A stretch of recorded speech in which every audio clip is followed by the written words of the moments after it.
Hello and welcome to another special, very special show on the Tea and Tickers channel. Today we have Mike Pearson, once again from Zodiac Watches. Mike, how you been? It's been too long. What have you been up to? What have been your highlights? I know you've made and sold loads of watches, but let us know what you've been doing since then, since the last time we spoke. It feels like it's been 3 years, but I could take this opportunity to apologize for doing way too many podcasts over the last year with too many people. But the main thing I've been doing in the last year is really getting the message of Zodiac out there about what we want this brand to be.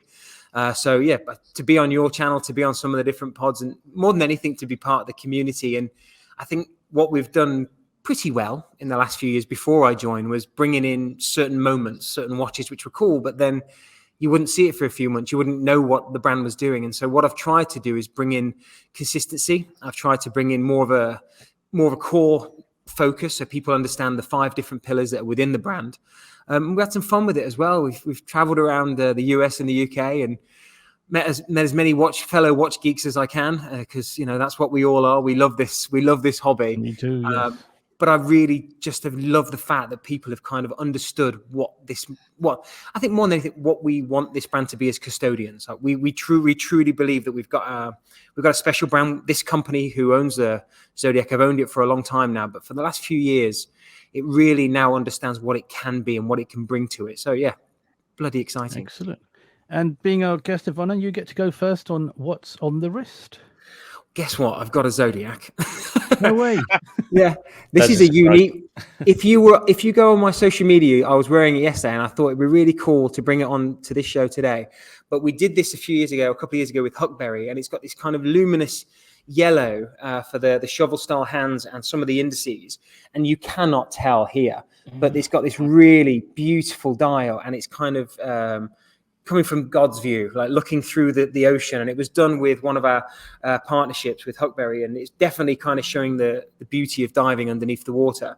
But I don't think in all the years of my watches that I've seen a dial that I've enjoyed as much as this one. So it was very, very short lived. We definitely didn't make enough. But I'll send you the details on it so you can put it in any of the notes that you might have. But it's really cool.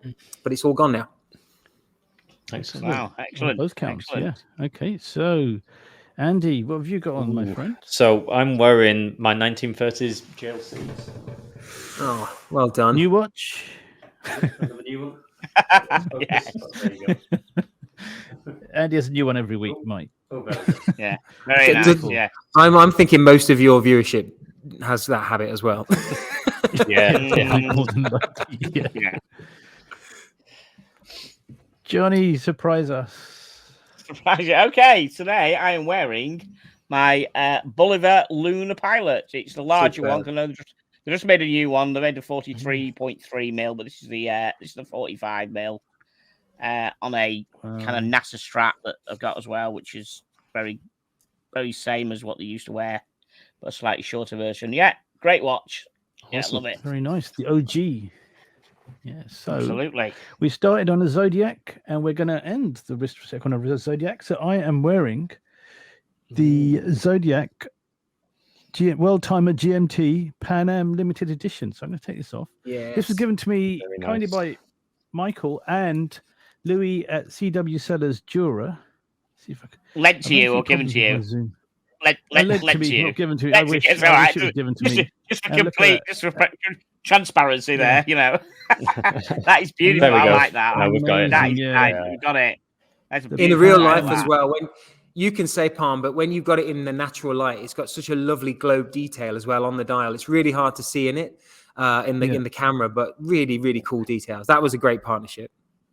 That is, it's amazing. And even on the dial, it's etched in. The Pan Am World logo is actually etched in, and it is a stunning watch. It's amazing value, $1,600, I believe, and it is just incredible. And I have to say thank you to Louis at CW Sellors Jura for sending this over to me very kindly. Thank you very much. Awesome. Thank you, Louis. Well, that's, they're one of our oldest partners in the UK. So they actually had the UK exclusive for that watch. We only made 182, and Hodinkee over here in the US had over 100 of them. And then Jura had a few as well, so it's really cool to see it on somebody's wrist in the UK. But we were going to bring that watch out about a year and a half ago, but the world was locked down. It didn't seem fair to kind of celebrate flight and travel whilst everyone was kind of inside their home. So it was good to wait. It was worthwhile. It was definitely worth the wait as well. Yeah. Can I ask why 182? What was the significance of that number? It sounds too much of an oddball number to just be like, okay, we'll make that 182. Zodiac was formed in 1882, so everything's got an 82. Right. Clean and simple. So that you might, if it's a limited edition, it'll have an 82. If it's limited quantity, it won't. But limited editions, we always do 82 or 182 or 282. But we only made 10,000 watches last year, so we've got to be careful with how many we made. Yeah. Oh, you didn't make 10,082 then? Not yet. Give us a few years. Yeah. Just the extra 2. Just make that extra number. Brilliant. Exactly. Excellent. Thank you. Just another thing, Mike, on this, I do love the way that it's a GMT watch primarily, and you can change the date independently from the crown rather than having to spin the hour hand round and round and round like you do have to on my Rolex. So that's a really nice little feature as well. There's a lot with Zodiac that I'm still discovering, the way that we do those small nuances that just make it a proper watch. I think we just have to nod to what Zodiac was, and I think that's why. I mean, there's a couple of decades where people didn't quite know what Zodiac wanted to be. But with what we've got right now, with the capabilities we've got in Switzerland, we can do that. And that can be something as small as dial treatments or the GMT feeling and working right. And we're going to keep working on complications. This year, at the end of this year, there will be one complication that will kind of showcase that. And then as we go on in the upcoming years, we'll get even better. But right now, STP, if we had all the money in the world and we could do whatever we wanted, we have the ability to make 37 different calibers. But right now we're going to concentrate just on 3, because if we try and go too fast, too quick, it'll just be a mess. But there's a plan in place, but it starts with things like GMTs. Awesome. Is there any pieces from your past, what you're looking at bringing back? So in the community, especially over in Barcelona, for example, there's a big vintage collecting community, and I'm constantly seeing older Zodiacs, more rectangular shapes, and quite quirky pieces. Is there anything, is there any pieces from the past what you might be bringing back in the upcoming years? Yeah, well, last year we had a big push on the Olympus, which is a case from the 60s. But this year it's 70 years of the Seawolf. So just like Blancpain are really celebrating the 50 fathoms, and Glycine are also celebrating their 70th year of their dive watch, you'll see a big thing next year with the Submariner, of course. But for us, the Seawolf is the reason why the brand is what it is. And that first skin in the 50s needs celebrating. So the big thing which we'll do this year, as opposed to bringing back in or reintroducing astrographics or SSTs, things like that we want to do in the future, or we have done in the recent past, but we want to make it bigger. This year, we want to really celebrate the core of us, the best of us, the story that means the most to us. And so not to give away too much, but when we get to the summer, that watch will look quite similar to what you now see, but internally it'll be better or different. And so that's a really big thing. And then we've got a few iterations, which again, I can't give away too much on, but we'll play with materials or we'll play with color, which we've done really well in the last few years. But that skin is really important this year. What I will say, though, is in April, we are bringing back something from the 70s, which will be really, really well received. I think it's definitely got some size to it compared to what a lot of our community might think in terms of their traditional, what they want. But I will say, if you find it in person and you can fit it on the wrist, it's brilliant. So I'm mega excited. I'm actually looking at it on right now just to tease you, John, mostly. But that we won't let you down with that. But I will say that every Tuesday, and this is just the inside, we speak with our Swiss team, and every Thursday we speak with our movement team over in STP. And then we've got the design team here and in Switzerland. And so we've all got a lot of conversations going on, and we're already touching into 2026 with some of the ideas. So it really does depend, Andy, to go back to that first point of walking before running, that if we get it right now, we could be whatever we want it to be. And that means quality more than size.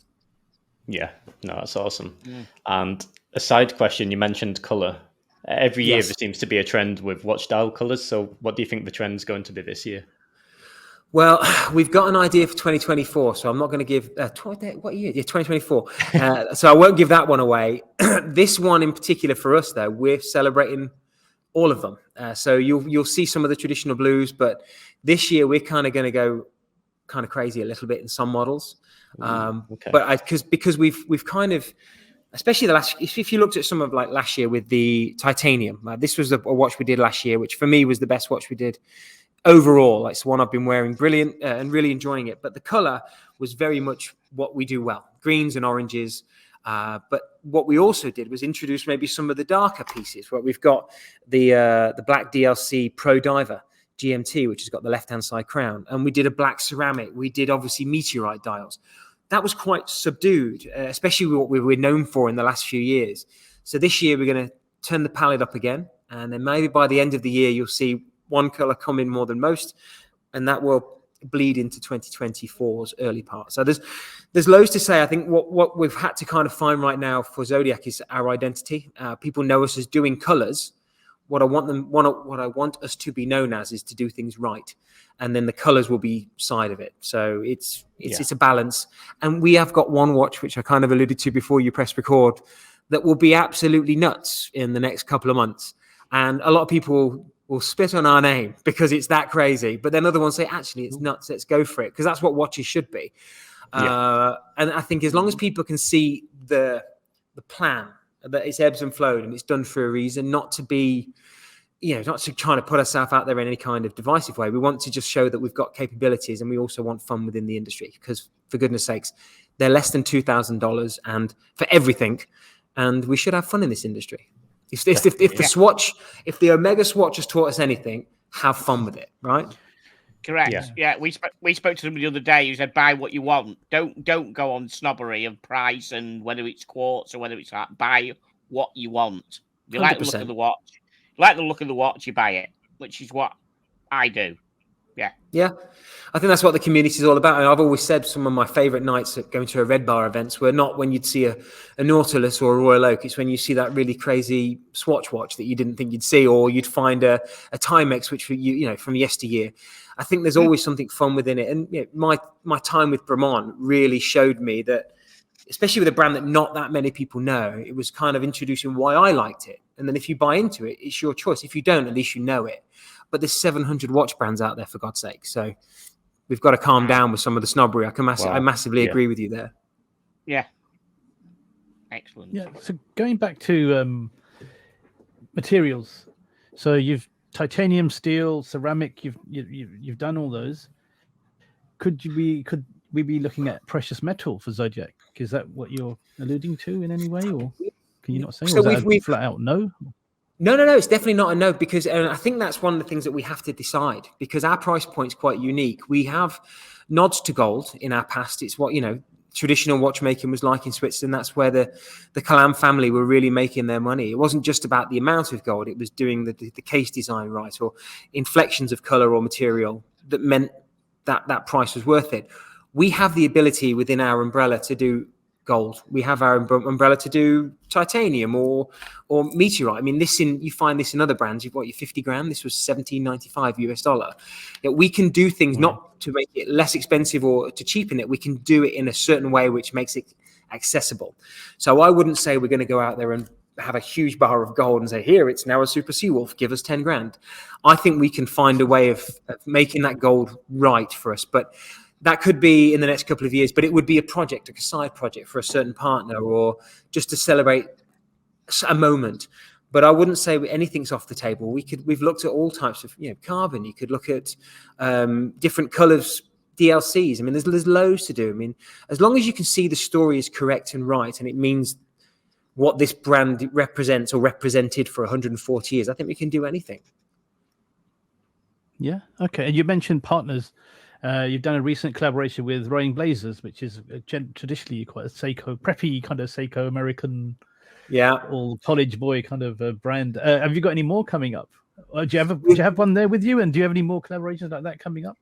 as you know, before we recorded, the Wi-Fi was awful, and I had it with me, but I left it on the desk. So I've ran up to this lovely boardroom, which is a lot more grander than what my cubicle is. But no, the Rowing Blazers project was massive. It was brilliant for us to not only do it with Rowing Blazers, but also to celebrate Harry's Bar and do it at Paris Fashion Show. I mean, we only had one or two people from the brand there attending. It was a party. And so you have great partners like Eric Wind, who are part of the design process, and the guys who own Rowing Blazers and Harry's Bar, who were just there to say, actually, this really does fit with our Americana style, you know, the colors, not taking themselves too seriously. You know, having the drunken barflies on a Zodiac is something which, you know, 50 years from now, there could be someone sitting in my seat saying, actually, what the bloody hell is this in the drawer I found? And what's a drunken barfly? And I've been finding that in vintage shops with Harley Davidson or Dr. Pepper or UPS. And, you know, it's one of those watches which I think was a really cool moment. I also love the fact that we hit the mark. And I think that kind of shows how we've grown up. We wanted to hit on a certain date, and we hit on a certain date. And anybody who's known independents or smaller brands, they know that's a really hard thing to do. But that set us up. So then the rest of the year, there will be great colorful watches which I talked about, or bringing in some of the homage pieces from the past. But then we can bring in partnership watches with Huckberry and Rowing Blazers and Worn and Wound again, which are really great storytellers for us. So we've got lots of stories to tell. But what I will say is that we're not making tons of, or we're not making that our focus of the brand. What every single one of those watches should do is highlight the core, which is the skin, the compression, the Pro Divers, the Olympuses. And that's the thing for me that sometimes gets missed. Because they're everyday watches. That's what we can wear in our blues and blacks. Well done, guys, for getting the memo on the colours. But we can also throw it. If you're throwing on some jeans or a suit, there should be a watch for everything within that collection, and I like that. So excellent. Yes. So you've talked, you know, a little bit about scale and how much you can produce within reason. So, you know, where would you like to be within the next 5 years as in scope? Like, which are the key countries you'd like to get into? And just, you know, through COVID, how are you finding the business now? Business-wise is good. I think a lot of stores, because the focus of Zodiac in the last few years has been very much, people know we've got this limited edition, and where would you sell it? So we've got our own Zodiac.com here in the US, which isn't available to buy in the UK. And then we have people like Hodinkee and Jura. And so we've had this really weird kind of growth through a time when everyone was buying on Amazon or buying all their groceries from pickup sites. So we know that we can sell the watches, but it's a global reach.